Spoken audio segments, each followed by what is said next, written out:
Comment parler à une femme au lit? Alors, on appelle ça la communication intime, que ça soit les mots doux, les mots crus, que ça soit donner des ordres, que ça soit dire ce qu'on veut au lit, que ça soit dire ce qui ne va pas, demander certaines pratiques, etc. La communication intime, elle a plusieurs objectifs. Augmenter le désir, rassurer la femme pour qu'elle se lâche plus, et arriver à guider la femme vers certaines pratiques, par exemple, sans casser l'ambiance. Le ton aussi, le ton que tu vas dire les choses compte autant que le choix de tes mots. La communication intime, c'est quelque chose d'assez délicat.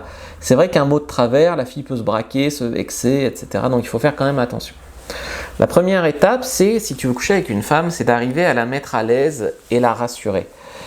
Donc ça, c'est surtout important au début avec une nouvelle partenaire, après elle se détende généralement. Donc les phrases efficaces, c'est, tu sais, on va prendre notre temps, on fera ce que tu voudras, on n'ira pas plus loin. Qu'elle voit que tu n'es pas un forceur, tu vois. S'il y a quelque chose qui ne te plaît pas, tu me dis, j'ai vraiment envie que tu te sentes bien, tu es en sécurité avec moi, on va faire seulement ce dont tu as envie. Enfin voilà, ça va vraiment diminuer la pression de la performance pour la fille. Après, il faut que tu l'amènes au lit. Donc ça te dit on va voir un film, ça te dit on va voir mon lit, j'ai envie d'être proche de toi, ça te dit on va s'allonger dans la chambre, voilà, après j'ai envie de t'embrasser partout, j'ai envie de toi, bon il faut quand même que la fille, ça soit un peu plus avancé entre vous. Généralement on lui dit les choses à demi-mot, et elle comprend d'ailleurs. Après, une femme, tu vois, des fois elle a besoin d'être encouragée. Donc si par exemple tu as envie qu'elle te fasse une fellation et qu'elle ne sait pas trop, machin, eh ben, tu vas lui dire oh oui, continue, c'est parfait, tu fais ça bien, tu vois. Tu vas l'encourager dans ce qu'elle fait de bien. J'adore quand tu fais ça, tu me rends fou. Donc ça lui donne confiance en elle en fait, et c'est le fait de lui donner confiance en elle qui fait qu'elle va beaucoup plus prendre confiance, le faire bien, le faire souvent, le faire spontanément. Si toi tu as envie de changer de position, dis-lui ça te dit on change, ou tourne-toi, mets-toi comme ça, puis tu sais, tu l'attrapes et puis tu guides un peu avec les mains. J'ai envie de toi autrement, laisse-moi te guider, ou monte sur moi, t'aimes bien monter sur le mec, c'est quoi toi ta position où t'as le plus de plaisir? Tu peux changer de position en parlant comme ça, il faut pas prendre un ton technique ou critique, tu vois. Alors si un truc marche pas, il faut pas casser l'ambiance, c'est-à-dire si elle suce mal par exemple, tu lui dis pas non, pas comme ça, nanani nana, ça braque. Donc tu vas lui dire un peu moins fort, essaye comme ça, plus doucement, fais-moi plutôt ça. Voilà, tu vas la guider en fait.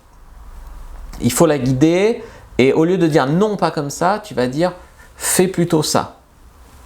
Ça braque pas. Donc tu orientes en fait vers la solution. Comment demander une pratique spécifique? Est-ce que tu aurais envie de? Est-ce que ça te plairait si? Est-ce que tu as déjà essayé telle pratique? Voilà, ça montre du respect, de la confiance et une certaine ouverture d'esprit aussi. Mais les femmes, des fois, elles ont des désirs un peu tabous, mais elles ne vont pas t'en parler d'elles-mêmes. Après, le dirty talk, ça dépend, hein, ça peut aller très loin, le dirty talk, mais ça dépend de votre style, votre niveau d'intimité. J'adore ton corps, tu me rends fou, tu me fais perdre le contrôle, t'es irrésistible, t'es ma petite bip. Enfin voilà, tu vois, dis-le que t'aimes ma bip. Enfin, tu peux dire des choses comme ça. J'avais fait un guide sur le dirty talk, qu'est-ce que les femmes y trouvaient, qu'elles aimaient bien. Dans les mots doux, c'est j'aime bien être avec toi, je suis proche de toi, t'es belle, tu sens bon, j'adore te toucher, t'es douce. Voilà. Et puis les ordres, regarde-moi, viens ici, tourne-toi, approche-toi, laisse-toi faire. Reste comme ça. Là, il faut que tu aies un ton calme, assuré, que tu ne sois pas agressif, mais que tu fasses simple et court. Bah, tout ça, c'est jamais qu'un aperçu de toute la communication que tu peux avoir au lit. Ça t'intéresse de savoir plus de choses sur comment parler aux femmes au lit, bah, dis-le-moi en commentaire. Je ferai une vidéo beaucoup plus précise. Moi, je te fais un petit sujet sur comment bien parler aux femmes. Première description de la vidéo, lien en commentaire épinglé, lien dans la bio sur TikTok et Insta. Et puis, je t'invite ce dimanche à une conférence en ligne, en direct, gratuite, où tu pourras me poser toutes tes questions. Donc, juste inscris-toi.